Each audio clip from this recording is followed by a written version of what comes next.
আসসালামু আলাইকুম। সবাইকে স্বাগত জানাচ্ছি। আমি নাসরুল ইসলাম তন্ময়। শুরুতে বিআরবি কেবল সংবাদ শিরোনাম।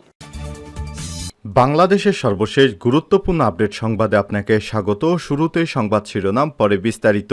শুরুতেই জানিয়ে দিব, আজ দেশে ফিরতে পারেন ডক্টর মোহাম্মদ ইউনূস, চূড়ান্ত হতে পারে অন্তর্বর্তী সরকার। রাষ্ট্রপতির সাথে 3 ঘণ্টার বেশি সময় ধরে 3 বাহিনীর প্রধান এবং বৈষম্য বিরোধী ছাত্র আন্দোলনের সমন্বয়কদের বৈঠকের পর ডক্টর মোহাম্মদ ইউনূসকে প্রধান করে অন্তর্বর্তীকালীন সরকার গঠনের সিদ্ধান্ত গ্রহণ করা হয়েছে। বিভিন্ন সূত্র থেকে জানা যাচ্ছে, বুধবারই দেশে ফিরতে পারেন ডক্টর ইউনূস এবং এদিনই জানা যাবে অন্তর্বর্তীকালীন সরকারের পূর্ণাঙ্গ তালিকা।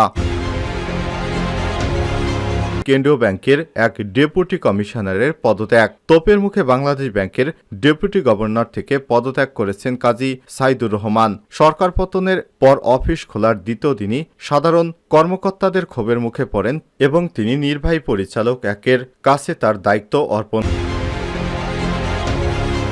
করেন। এরপর জানিয়ে দিব, র্যাব ডিজি সহ 4 ঊর্ধ্বতন কর্মকর্তাকে বদলি।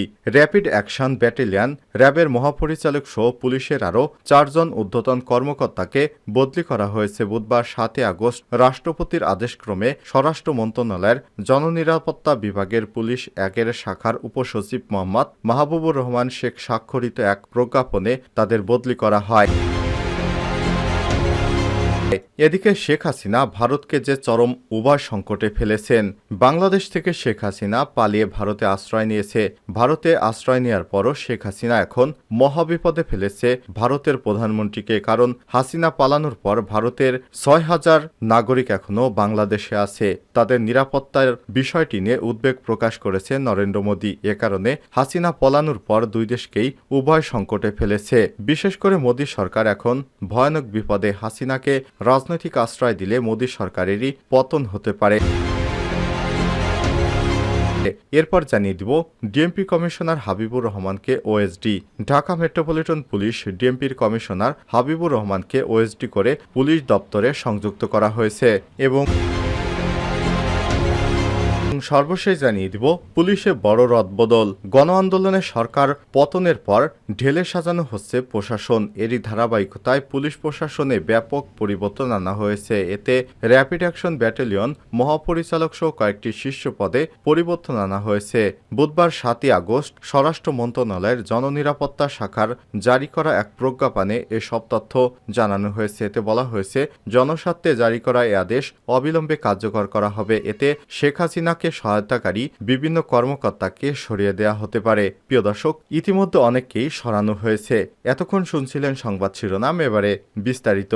তবে তার আগে বন্ধুরা, অনুরোধ থাকবে সংবাদটিতে একটি লাইক দিয়ে দিন। আর বন্ধুরা, এই চ্যানেলে আপনি নতুন হয়ে থাকলে সংবাদটি দেখতে দেখতে চ্যানেলটি সাবস্ক্রাইব করে রাখুন। কমেন্ট করে জানিয়ে দিন এই সংবাদ সম্পর্কে আপনার মূল্যবান মতামত। আরেকটি অনুরোধ থাকবে বন্ধুরা, দেশের পরিস্থিতি এখন ভালো। আপনারা বাংলাদেশে এখন ব্যাংকিং চ্যানেলে রেমিটেন্স পাঠান। কোনো দালাল বা হুন্ডির মাধ্যমে রেমিটেন্স পাঠাবেন না। এতে করে বাংলাদেশের খুব বড় ধরনের ক্ষতি হবে। আর বন্ধুরা, ভিডিওটিতে একটি লাইক দিয়ে আমাদের সঙ্গেই থাকুন। আজই দেশে ফিরতে পারেন ডক্টর ইউনূস, চূড়ান্ত হতে পারে অন্তর্বর্তী সরকার। রাষ্ট্রপতির সাথে 3 ঘণ্টার বেশি সময় ধরে 3 বাহিনী প্রধান ও বৈষম্য বিরোধী ছাত্র আন্দোলনের সমন্বয়কদের বৈঠকের পর ডক্টর মোহাম্মদ ইউনূসকে প্রধান করে অন্তর্বর্তীকালীন সরকার গঠনের সিদ্ধান্ত হয়েছে। বিভিন্ন সূত্রে জানা যাচ্ছে, বুধবারই দেশে ফিরতে পারেন ডক্টর ইউনূস এবং এদিনই জানা যাবে অন্তর্বর্তী সরকারের পূর্ণাঙ্গ তালিকা। এদিকে জনজীবন ধীরে ধীরে স্বাভাবিক হচ্ছে। শহরগুলোতে যান চলাচল বেড়েছে। সড়কের শৃঙ্খলা রক্ষায় বিভিন্ন স্থানে শিক্ষার্থীদের পাশাপাশি আনসার সদস্যদেরও কাজ দেখা যাচ্ছে। পুলিশের আইজিপি চৌধুরী আবদুল্লাহ আল মামুনের চুক্তি বাতিল করে নতুন আইজিপি হিসেবে মোহাম্মদ মইনুল ইসলামকে নিয়োগ প্রদান করা হয়েছে। এর আগে অন্তর্বর্তীকালীন সরকারের রূপরেখা নিয়ে রাষ্ট্রপতি মোহাম্মদ শাহাবুদ্দিনের সাথে বৈঠক করেন 3 বাহিনীর প্রধানরা। ঢাকা বিশ্ববিদ্যালয়ের 2 জন শিক্ষক ও বৈষম্য বিরোধী ছাত্র আন্দোলনের 13 সমন্বয়ক, বঙ্গভবন বাসভবনে অনুষ্ঠিত বৈঠকে বৈষম্যবিরোধী ছাত্র আন্দোলনের পক্ষ থেকে নোবেল বিজয়ী অধ্যাপক ডক্টর মোহাম্মদ ইউনূসকে প্রধান করে একটি অন্তর্বর্তীকালীন সরকার গঠনের প্রস্তাব করা হয়। রাষ্ট্রপতি মোহাম্মদ শাহাবুদ্দিন তাদের প্রস্তাবের সাথে একমত পোষণ করেন। রাষ্ট্রপতি বলেন, দেশে এখন ক্রান্তিকাল অতিক্রম করছে। এই সংকট উত্তরণে যত দ্রুত সম্ভব অন্তর্বর্তীকালীন সরকার গঠন করা জরুরি। উপদেষ্টা মণ্ডলীয় অন্যান্য সদস্য মনোনয়নের ক্ষেত্রে একটি রাজনৈতিক দলগুলোর সাথে চূড়ান্ত করে আলোচনা করার পরামর্শ দেন।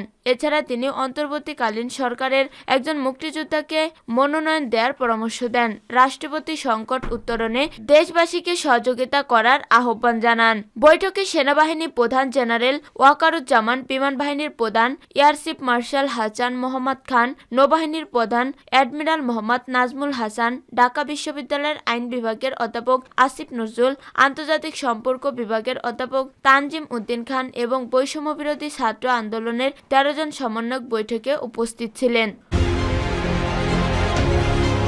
তোপের মুখে কেন্দ্রীয় ব্যাংকের এক ডেপুটি কমিশনারের পদত্যাগ। তোপের মুখে বাংলাদেশ ব্যাংকের ডেপুটি গভর্নর থেকে পদত্যাগ করেছেন কাজী সাইদুর রহমান। সরকার পতনের পর অফিস খোলার দ্বিতীয় দিনেই সাধারণ কর্মকর্তাদের ক্ষোভের মুখে পড়েন তিনি নির্বাহী পরিচালক এর কাছে দায়িত্ব অর্পণ করেন। বুধবার 7 আগস্ট সকাল 10:30টার দিকে সাধারণ কর্মকর্তারা আন্দোলন শুরু করেন। পরে তারা ব্যাংকের গভর্নর বিল্ডিংয়ের 4র্থ তলা কর্মকর্তার ভুয়া ভুয়া বলে স্লোগান দিয়ে অবস্থান নেন। এর আগে ব্যাংক খাতে লুটপাট, দখল, অনৈতিক সুবিধা ও অন্যান্য অনিয়মের সহযোগিতা করায় বাংলাদেশ ব্যাংকের গভর্নর, ডেপুটি গভর্নর ও উপদেষ্টার বিতাড়িত করেছেন সাধারণ ব্যাংকাররা। র্যাব ডিজি সহ 4 ঊর্ধ্বতন কর্মকর্তাকে বদলি।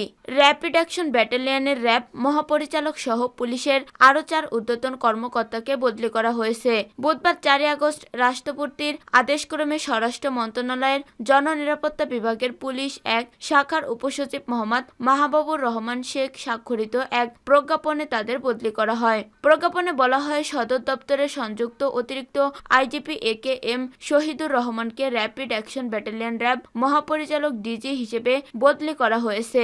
এছাড়া সিআইডির উপ পুলিশ মহাপরিদর্শক ডিআইজি মোহাম্মদ মাইনুল হাসানকে ডিএমপি কমিশনার চলিত দায়িত্ব, র্যাব পরিচালক ডিজি ব্যারিস্টার মোহাম্মদ হারুনার রশিদকে অতিরিক্ত আইজিপি মোহাম্মদ পুলিশ সদর দপ্তরে, ডিএমপি কমিশনার ও অতিরিক্ত আইজিপি হাবিবুর রহমানকে পুলিশ সদর দপ্তরে সংযুক্ত করা হয়েছে। এর আগে পুলিশ মহাপরিচালক চৌধুরী আব্দুল আল মামুনের চুক্তিভিত্তিক নিয়োগ বাতিল করা হয়। নতুন আইজিপি হিসেবে অতিরিক্ত পুলিশ মহাপরিদর্শক মোহাম্মদ মইনুল ইসলামকে নিয়োগ দেওয়া হয়। শেখ হাসিনা ভারতকে যে চরম উভয় সংকটে ফেলেছেন। বহু বছর ধরে ভারতের সবচেয়ে প্রিয় বিদেশি অতিথিদের অন্যতম হলেন শেখ হাসিনা। তিনি বাংলাদেশের প্রধানমন্ত্রী থাকুক বা বিরোধী নেত্রী কিংবা ব্যক্তিগত জীবনে চরম বিপদের মুহূর্তে রাজনৈতিক আশ্রয় প্রার্থী বিগত প্রায় 50 বছর ধরে দিল্লির দরজা তার জন্য সবসময় অবরিত থেকেছে। সেটা ইন্দিরা গান্ধীর আমলে যেমন, তেমনি বাজপেয়ী, মনমোহন সিং বা নরেন্দ্র মোদীর আমলেও। কিন্তু সোমবার এক অভূতপূর্ব পরিস্থিতিতে শেখ হাসিনা নিয়ে বাংলাদেশ এয়ারফোর্সের একটি সামরিক বিমান দিল্লির উপকণ্ঠে অবতরণ করার পর যে সংকট সৃষ্টি হয়েছে তার জন্য দিল্লি একেবারেই প্রস্তুত ছিল না। বস্তুত এই অপ্রত্যাশিত পরিস্থিতি ভারত সরকারকে এতটাই অপ্রস্তুত বা হতচকিত করেছে যে বাংলাদেশের পরিস্থিতি নিয়ে আনুষ্ঠানিক একটি বিবৃতি দিতেও তারা 24 ঘন্টার বেশি সময় নিয়েছে। অথচ এই সময় পার্লামেন্টের অধিবেশন চলছিল, যেখানে সরকার প্রতিটি ছোট বড় ঘটনা নিয়ে জবাবদিহি করতে বাধ্য থাকে। সোমবার রাতে প্রধানমন্ত্রী নরেন্দ্র মোদীর সভাপতিত্বে ক্যাবিনেটের নিরাপত্তা বিষয়ক কমিটি বাংলাদেশ নিয়ে আলোচনা করতে জরুরি বৈঠকও বসেছিল। সেখানে পররাষ্ট্রমন্ত্রী এস জয়শঙ্কর, স্বরাষ্ট্রমন্ত্রী অমিত শাহ, অর্থমন্ত্রী নির্মলা সীতারামন সহ সিনিয়র কর্মকর্তারা সবাই উপস্থিত ছিলেন। বাংলাদেশ নিয়ে ভারত ঠিক কি করবে ওই বৈঠকে সে ব্যাপারে কোনো সিদ্ধান্ত নেওয়া যায়নি। এমনকি বিবিসি জানতে পেরেছে পেরেছে শেখ হাসিনা যতটুকু সময় দিল্লি থাকুক প্রধানমন্ত্রী নরেন্দ্র মোদী তার সাথে প্রকাশ্যে সাক্ষাৎ করবেন কিনা অথবা করলেও সে বৈঠকের কথা প্রকাশ করা হবে না সে ব্যাপারে এখনো কোনো সিদ্ধান্ত নেওয়া হয়নি। অথচ শেখ হাসিনা নিজেই দেখা করার ব্যাপারে আগ্রহ প্রকাশ করেছিলেন। দিল্লিতে একাধিক পর্যবেক্ষক বিবিসি বাংলাকে জানিয়েছেন সামগ্রিকভাবে এই পরিস্থিতি ভারত সরকারকে একটা ক্যাচ 22 সিচুয়েশন বা চরম উভয় সংকটে ফেলে দিয়েছে একথা মনে করার যথাযথ কারণ আছে। আর এই বিপদটা আসছে দুদিন থেকে। এক, ব্যক্তি শেখ হাসিনার ক্ষেত্রে দিল্লি কি পদক্ষেপ নেবে, আর দুই, বাংলাদেশের ভারতে যা ঘটেছে সেটাকে বা দিল্লি কিভাবে অ্যাড্রেস করবে। যেমন শেখ হাসিনাকে দীর্ঘকালীন ভিত্তিতে রাজনৈতিক আশ্রয় দেওয়াটা ভারতের উচিত হবে কিনা তা নিয়ে ভারতে দুরকম মতামত শোনা যাচ্ছে। অনেকে যেমন এর পক্ষে যুক্তি দিচ্ছে, আবার এর বিপক্ষেও মত দিচ্ছে কেউ কেউ। আবার বাংলাদেশের ভিতরে এই মুহূর্তে যে ধরনের পরিস্থিতি খবর আসছে সেটা দিল্লির কি করণীয় আছে তা নিয়ে পর্যবেক্ষক বা বিশ্লেষকদের মধ্যে স্পষ্ট দ্বিমত আছে। একদল মনে করেন বাংলাদেশ এখন যে ধরনের ভারত বিতাড়িত ঝড় দেখা যাচ্ছে তাতে ভারত অতি সক্রিয় দেখাতে গেলে পরিস্থিতি আরো বিগড়ে যাবে। সে দেশে ভারতীয় স্থাপনা, ভারতের শিল্পী বা ভারতের নাগরিকদের আরো বড় বিপদের মুখে ঠেলে দেওয়া হবে এবং ভারত বিরোধিতা আরো বেশি ইন্ধন পাবে বলে তাদের যুক্তি।